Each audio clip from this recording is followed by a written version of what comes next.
sœurs Nyx. Ces personnages, donc deux petites sœurs, rappelons-le, deux petites sœurs, Kinky et Cozy, qui évoluent dans un univers assez délirant, qui vous rappellera peut-être des choses proches de South Park ou des Simpsons. Kinky et Cozy, comment vous les avez créées? D'où elles sortent? Elles sont nées au moment qu'il y avait un journal qui m'a demandé de commencer une série de strips. Parce que les journaux chez nous, c'est pas ici. Hein. C'est en Flandre, vous avez peut-être déjà remarqué. On a quand même une riche tradition de strips et de BD dans les journaux. Et j'ai commencé avec des dessins de presse et au bout d'un moment, j'avais un peu de confiance à la rédaction et on m'a dit commençons avec un strip. Et comme tout dans la presse doit aller très très vite, l'invention des jumelles là aussi n'a pas été un processus de beaucoup de réflexion. Je me suis dit tout de suite, je vais prendre des filles, parce que les filles, les garçons dans la BD, il y en a déjà assez.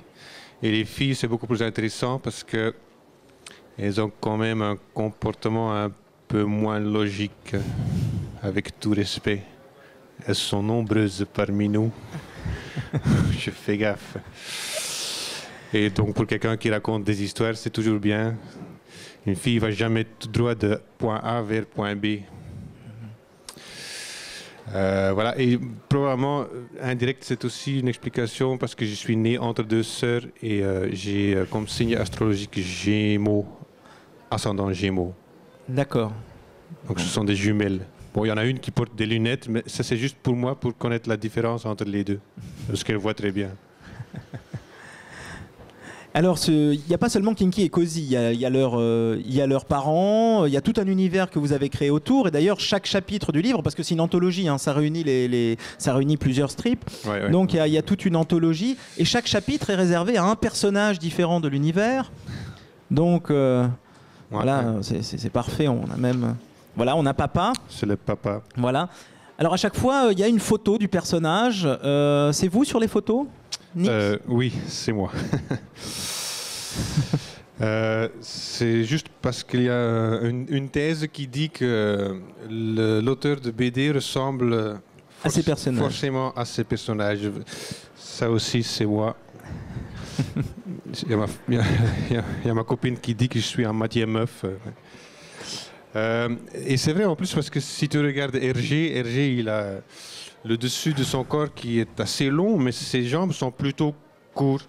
Et il a créé un personnage qui, en effet, il a aussi des jambes assez courtes. Il a même un pantalon qui est beaucoup trop court. Oui. Et c'est inévitable parce que tu te dessines et tu bouges en même temps pendant que tu dessines. Donc tu arrives à quelque chose qui te ressemble. Et moi, j'ai vraiment prouvé que c'est le cas. C'est même l'inverse. Ouais.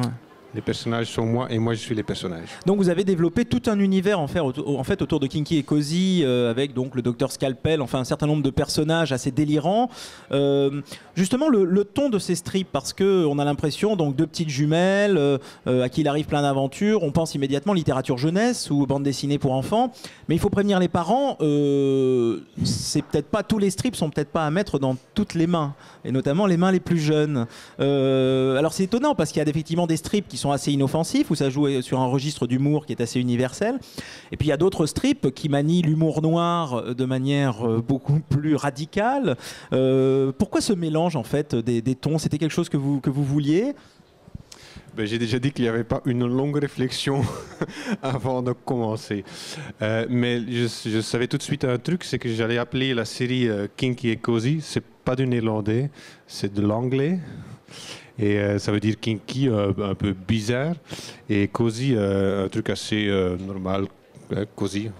Et j'avais envie d'avoir, en même temps que des prénoms, j'avais envie d'avoir des adjectifs qui décrivent la série, parce que l'univers devrait être un univers qui est à première vue assez normal, cozy, mais une fois qu'on plonge dedans, qu'on commence à creuser, ça devient quelque chose de plutôt bizarre. J'aime bien mettre le lecteur sur la mauvaise voie, mauvaise jambe. Alors, il y a un univers, c'est vrai, pour le coup, qui est assez spécifique. On parle beaucoup de la tradition franco-belge, de la bande dessinée classique.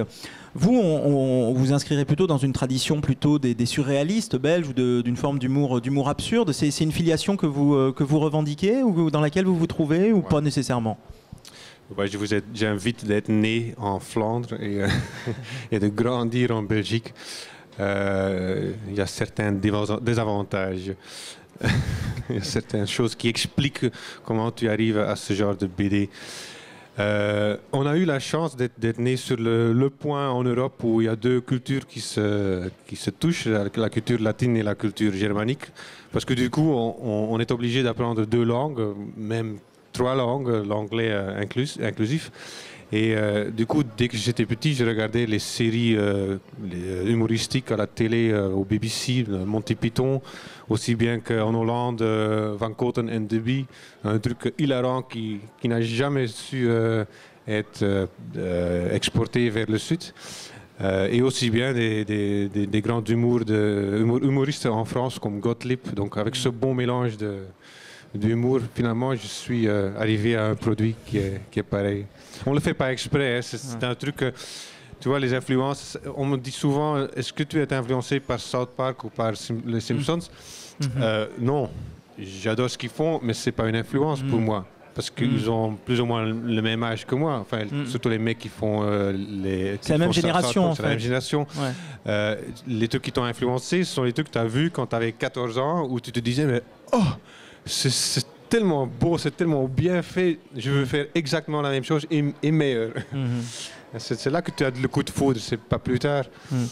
Alors, il y a le format aussi, qui est un format un peu atypique. Notamment, nous, on n'a pas trop l'habitude de ce format, qui est celui du strip, c'est-à-dire 3-4 cases, qui est un format qui est très connu aux États-Unis, puisque c'est le format effectivement de la presse. Hein, c'est-à-dire que dans les journaux américains, c'était ce format-là de prédilection. D'ailleurs, ça continue. Quand on va aux États-Unis, tous les grands quotidiens ont leur strip. Par contre, c'est vrai qu'en France ou dans la bande dessinée franco-belge, le strip, d'abord c'est un art très difficile, et ensuite c'est pas un art qui est spécifiquement, je dirais, très, très, très français. On vous a dit d'ailleurs, hein, fais pas de strip, ça marchera jamais en France. Non, je me souviens, je crois que c'était il y a 5-6 ans, que j'avais pas encore un éditeur dans la partie francophone, et je cherchais, comme tout le monde, un éditeur ici à Angoulême. Et je venais sur mes propres moyens avec des copains de la Belgique. Et j'avais vu plein d'éditeurs qui n'étaient pas intéressés. Et le dernier que j'ai vu, je me souviens que c'était Delcourt, que j'avais su prendre par le bras. Et c'est lui qui m'a dit, juste 5 minutes avant que tout le monde était là, allez, viens, tu vas pas trouver combien. Allez, viens, on rentre dans la voiture, on rentre en Belgique. J'étais là à monter le truc au monsieur, il me disait, écoute, je vais te dire plus poliment, oublie la France. Je voyais les portes de la France qui se fermaient comme ça. Parce que M. de Delcourt avait dit, oublie, ce n'est pas un format, il disait, pour le marché français. Il nous faut des albums entiers. Et donc, l'année après, j'avais un contrat chez Lombard, qui est d'ailleurs un super éditeur. Et j'étais super fier d'aller montrer chez Delcourt. Donc, pour une fois, Delcourt, qui est par ailleurs un bon éditeur, là, il n'a pas eu le nez trop creux. Ils peuvent faire des fautes, ce sont que des humains, évidemment. Mais c'était une belle histoire parce qu'en effet, il n'y a pas la tradition de 3 cases en France. Il y a beaucoup moins la tradition de mettre des strips dans les journaux. Et les 3 cases, c'est un format américain, évidemment. Mais il est indiqué ou impliqué par la publication. La forme de publication, ça doit être 3 cases parce qu'ils n'ont pas plus de place dans un journal. En plus, c'est pas vraiment bien dessiné, c'est plutôt simple, il n'y a pas beaucoup de décors parce que comme c'est quand même mal imprimé, ça sert à rien de bien développer un personnage ou bien répéter à chaque fois le même décor. Tu mets une fois un décor un peu suggestion et après tout le monde sait que c'est ce genre de décor. Alors vous collaborez également au journal de Spirou, oui. Hein, mais vous ne pouvez pas passer Kinky et Cozy dans les pages de Spirou. C'est difficile, non? Difficile et pas difficile. Au début, ils m'ont dit « Ah non, pas Kinky Cozy ». Donc j'ai inventé une autre série qui est, à mon avis, qui a le même esprit d'humour, mais qui est un tout petit peu plus sage. Et après, ils n'arrêtent pas de me dire « Ouais, en fait, Kinky Cozy, on aurait bien aimé l'éditer. » Mais c'est trop tard. Merci Nix, et donc je vous recommande la lecture de Kinky et Cozy aux éditions du Lombard. Merci Nix. Avec plaisir.